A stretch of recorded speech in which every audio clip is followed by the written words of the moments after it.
once you catch your first wave, you fall in love with it. I think everybody that's ever caught a wave, I don't think you can help but fall in love with it.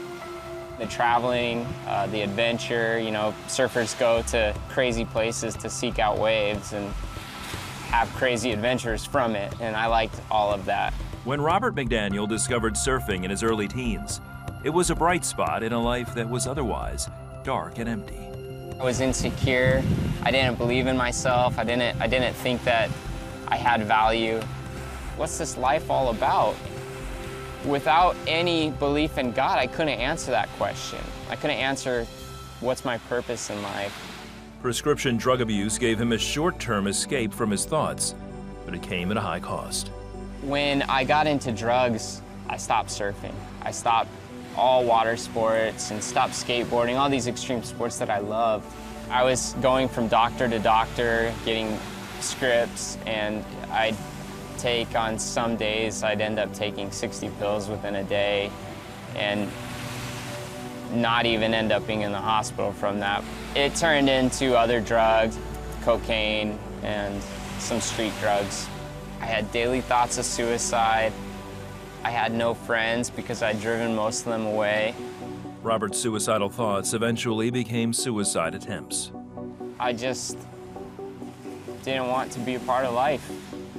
I went to my mom's house. I knew my dad had guns in his closet, and so my mom was there. She knew something was going on, but I had locked their bedroom door after I went in, so she immediately called the cops, and I walked into my dad's closet, grabbed one of his guns and was looking for the ammunition, trying to match he had a box of ammo.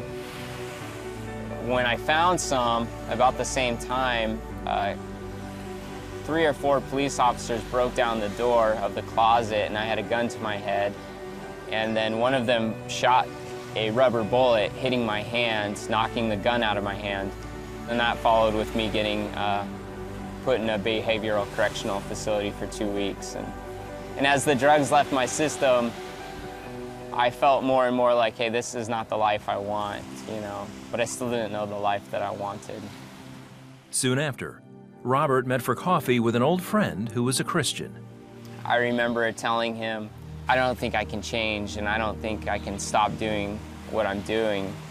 He challenged me. He said, hey, you got to give God permission to work in your life, So much of your life you've spent running from him, and what I'd like you to do is just write down on a piece of paper a contract with God, just telling him, God, I give you permission to work in my life, to change my life.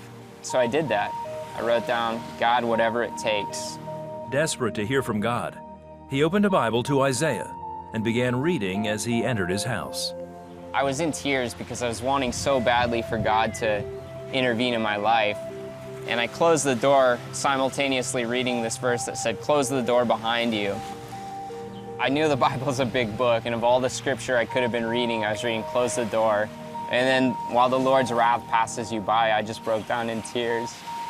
Because I thought of all the bad things that I had done in my life and all the people I stole from. The lying was such a daily part of my life because I didn't want to tell people that I was a drug addict and I had these issues. So I became kind of a compulsive liar, and I just broke down right there in my apartment on the floor, crying and weeping. And I felt like God met me very powerfully, and I remember just thinking, this book's real.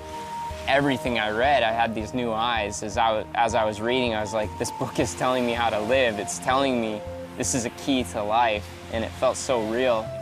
It changed the trajectory of my life. I was on a dead-end road, and I was going nowhere, and here this guy introduces God to me, and God has changed my life. So that moment is always gonna make me emotional. I found freedom, I found hope. My life's been renewed. All of a sudden I had a purpose, and the Bible tells us we're to bear fruit, and that became my life's mission, that became my goal. And I had a God that I was in love with, that I wanted to bear fruit for, that I wanted to do good works for. I've just watched God change me in almost every way you can think of. In 2007, Robert sold everything he owned and joined Surfing the Nations, a humanitarian missions group based in Hawaii. After I had become a Christian, after I joined Surfing the Nations, I just thought to myself, everything in my life has been redeemed. I thought, God has given me the desires of my heart to surf and to travel the world, something I wanted as a kid. And I feel like he does that a lot with people. When they submit to him, he gives you your dreams back in ways that you don't expect or can't even imagine. Now I'm counseling people that have dealt with drug issues. I'm working with young kids from all over the world and kind of helping them grow in ways that I've seen God grow me. The emptiness he endured for so long has been filled as Rob put his life in God's hands. I have a family, I have a wife, a son, I have a job that I love. Just give God permission to work in your life, because that's where it starts. You've got to allow God to be God. In the end, God's the only one that can fill that void.